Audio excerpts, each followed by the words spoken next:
د ننګرهار پوهنې ریاست د یونیسف مؤسسې په مرسته د دې ولایت په مرکز او ولسوالیو کې ښوونکو او زده کوونکو ته د قرطاسیې د ویش لړۍ پیل کړې. مسؤلین وایي قرطاسیې په تدریس کې اسانتیاوې رامنځته کوي او د زده کړې ترلاسه کولو تګلاره لا اسانه کوي.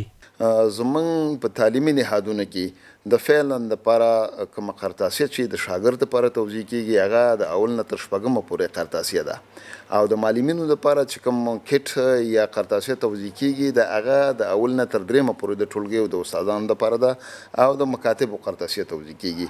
50 سلنه د ټول تعلیمي دورې مشکل حل کېږي او انشاءالله د اول نه شپږمه پورې ټولو شاګردانو ته د قرطاسیه په کافي اندازه باندې رسېږي. اخوا د ولسوالیو د پوهنې امریتونو مسؤلین وایي دې سره به په ښوونځیو کې د قرطاسیې په برخه کې د زده کوونکو ستونزې حل شي.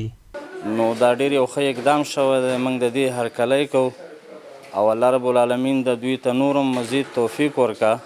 په دې به انشاءالله ډېر مشکل هم د زده کوونکو هم د ښوونکو هغه شي حل شي او د داسې کړنو نه موږ خوښمن یو او موږ نورم مزید د داسې کړنو او د داسې کارونو د کولو هرکلی کوو.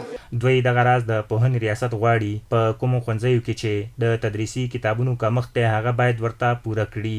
د ننګرهار پوهنې ریاست مسؤلین وایي 90 سلنه یې په ښوونځیو کې د کتابونو د کمښت ستونزه حل شوې او پاتې 10 سلنه به د تعلیمي کال له پیل سره سم حل شي.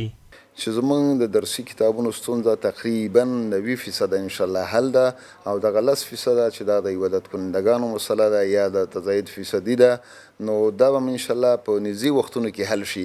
موږ یې په لټه کې یو او دا د پوهنې وزارت ته خپل وړاندیزونه هم کړي دي خو موږ به ډېر کوشش دی چې د تعلیمي کال د پیل نه مخکې ورسو.